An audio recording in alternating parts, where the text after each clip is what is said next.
I'm the trash man. That's my character. I come out, I throw trash all over the ring.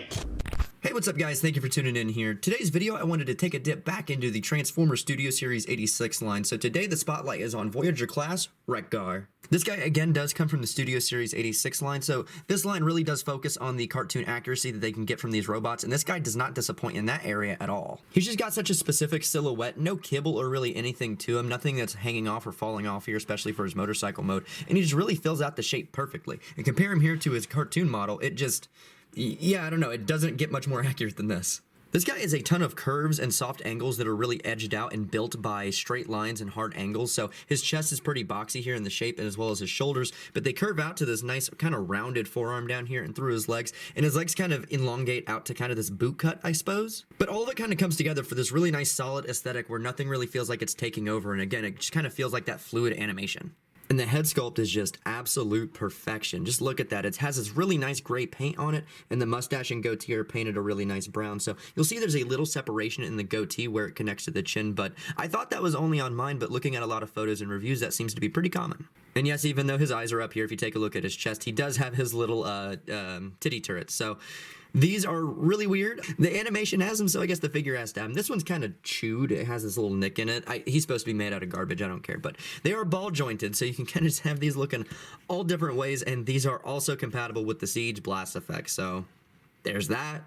As far as accessories, Wreck-Gar comes with everything you see here. So he's got his little handheld axe, spinny blade doodad. I know a lot of toys usually make this thing pretty long. This toy, I actually kind of looked at the animation and realized that it's really not that long. I think it's actually a little short, but whatever. It's cool, it's accurate, and it spins really, really well. Probably the best one of these that they've done. He also does have his tires here that detach, and yes, there is a little bit of parts forming, but I really prefer that because there's a nice little modular play pattern here that goes along with the tires and all the configurations you can get out of the motorcycle. But we'll talk about that here in a little bit. But you can take these tires off. You can put them really wherever you want. You can put them you can put like 2 on the legs. You can put 2 on the arms if you wanted. You might be able to put both of them on here. Oh my god, that actually works.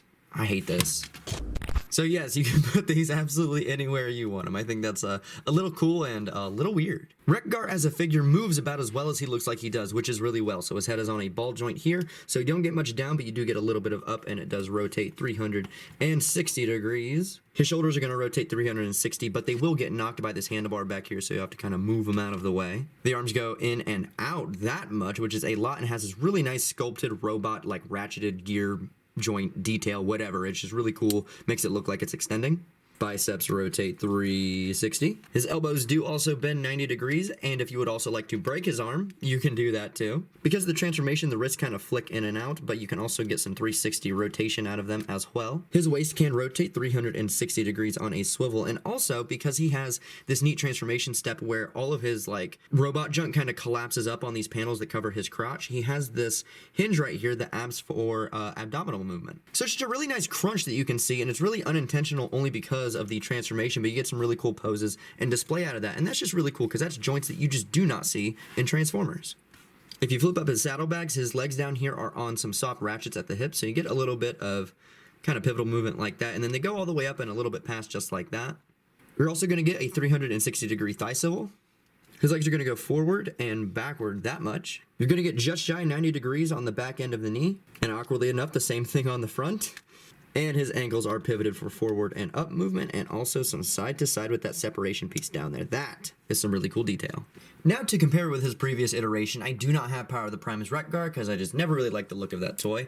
And I do have Reveal the Shield Wreck-Gar, but this toy does suffer from GPS. He really doesn't stay together, and he's just not really had a good 10 years hanging out on my shelf. In short, he's disintegrating. I really don't feel like transforming him and having him explode in my hand, so we're just gonna go ahead and compare him to my generation scrap heap. And these two look great together. Now, I am not much of an army builder, but I do really like the Junkions, mostly because they're army builders, but all of them look just a little bit different. And we really didn't get too many releases of this as many different Junkions. I know that Hasbro released 1 or 2, and I know that most of them came from Takara and like exclusive sets that were kind of hard to get over here. So it is really cool that I have 2 Junkions that are genuinely on every way, shape, and level 2 completely different body types. And I'm actually thinking of going back and getting a couple more of these, and I'm actually really hoping that Hasbro releases a couple of packs of Junkions in the Wreck-Gar mold. Now, there is another really cool thing I like about both of these Junkion molds here, and that's that both of them kind of share a feature, or how a feature evolved. So the Generations mold had these two kind of clips, these teeth that were sculpted into the crotch, awkwardly enough, but that had a purpose, and that purpose was to clip into these two slots on Wreck-Gar, and you just kind of plop him in there, and it just kind of like keeps him stationary while he kind of rides around on the motorcycle. Now, this guy does have the same gimmick. Other figures can ride him, but if you have more than one of him, like I do, because I didn't feel like waiting for Hasbro for more Junkions, then he can also ride himself here, and I'll go ahead and show you how you can do that. It's super straightforward. It's literally, if you ever put an action figure on an action figure vehicle, that's all you have to do. But you can take his stuff right here. It's actually a lot easier if you take that tire off his arm, because you gotta grab the handlebars. So basically, you just put him on there and just slide the 5mm port handlebars into his hands. Now, these are nice because they're not hinged outwards, they're hinged upwards. So if you have like him forward or backwards or whatever, you can do however. So it is a little bit small for Wreck-Gar. It is a little bit small for Wreck-Gar himself, but he can do this. And again, I just think this is great. I really, really hope that Hasbro has a couple of packs with some random Junkions in mind. Now, before we get to Wreck-Gar's transformation, I do want to point out another really cool hidden feature on this, and that is, again, the modular stuff that I was talking about earlier with these tires. And that's that you can kind of make these really anything you want. So if you come back here and split this like you do for the transformation and just pop out this back tire, again, parts forming bad, I know. But it's awesome when it allows for stuff like this. Let's go ahead and flip up the kickstands here and pop this on this end, pop this third one over here. And you can make a tricycle. This is, yeah, I don't know. I got nothing to say about it other than it's a tricycle. And again, this is cool because you can have different Junkions in different formations if they do make different repaints, or you can just pretend that it's doubly not just another Wreck-Gar. How can it be Wreck-Gar? This guy has 3 tires. And if you steal Wreck-Gar's final tire, you can do it up front too. So just pop these off here. Now, this is kind of awkward because it uses the friction of kind of keeping itself in place for this, but it'll totally work still. So you just slide these over here. And just be a little more ginger when putting a figure on there, since it's not as sturdy, I suppose, because it doesn't have these two being held in the same place. But there he is, 4-wheeling it. Again, that's just really, really cool play factor that we have for Junkions. I love how frugal this mold is. For a figure with a robot and vehicle mode this nice, you would think that transformation's rocket science, but luckily it's not. So let's go ahead, pop these tires off, and check it out.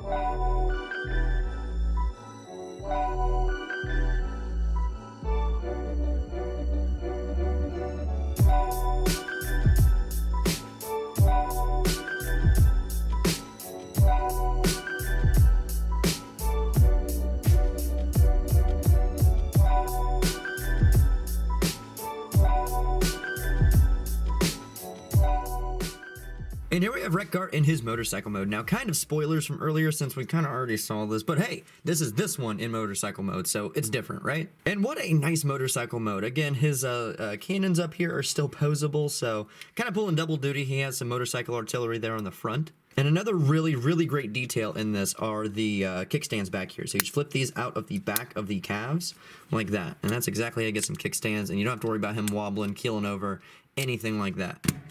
Now, one thing I will say about the motorcycle mode is it is kind of gappy.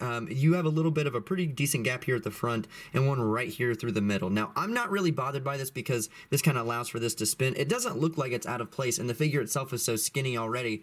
The guys are made out of junk. I don't know, kind of see-through pieces like that don't really bother me. If it's the entire torso of a figure, I understand, but this right here is kind of a non-issue for me. To compare cycles, again, here he is with my rickety-ass Reveal the Shield Wreck-Gar, and you can see just kind of the big size difference. So this guy is really sleek and slender because he is an entire deluxe-size figure kind of compacted into a deluxe-size motorcycle, where this one seems that they just thought wherever the mass ends up, it ends up because he's big, he's thick, he's clunky, and he's just not as streamlined as this one. This one, again, does aim to be animation model accurate, where this one kind of aimed to be more of an update to Wreck-Gar.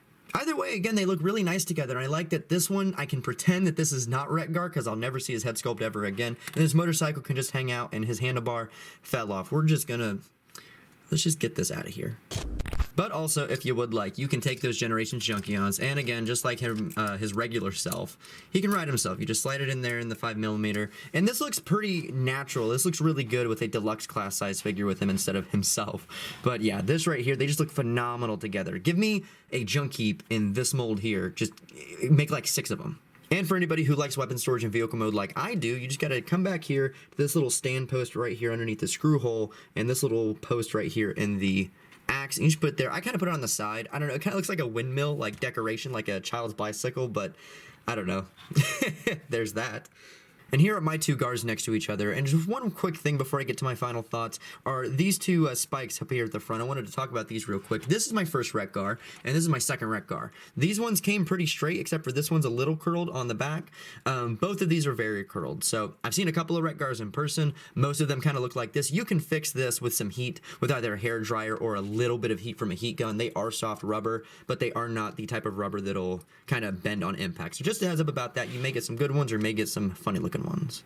All in all, I am absolutely in love with this figure. I do really like a lot of what Studio Series and Kingdom and all of the War for Cybertron stuff has done, but this figure specifically, I do really like, and this is absolutely making it to my top 10 list. Every little feature he's got, the way he's built in to ride himself, the kickstands they have down here just built in, just because they know that people are going to have these in vehicle mode. It's just nice. There's a whole lot of care went into this. His paint work is beautiful. His face sculpt is beautiful. All the colors are perfect. I really, really like this Wreck-Gar. I really, really think they knocked it out of the park with this. But with all of my gushing for Wreck-Gar out of the way, me and him are going to go get a room, and we're going to go ahead and get out of your guys' hair. So if you guys have any questions about Wreck-Gar, maybe something I didn't cover in the video specifically, please feel free to leave a comment in the section down below. I'd be happy to get back to you as soon as possible. If you guys like this video, please feel free to like and subscribe for more Transformers coming at you in the near future. And until then, next time, guys, my name is Fizz, and I dare you to be stupid.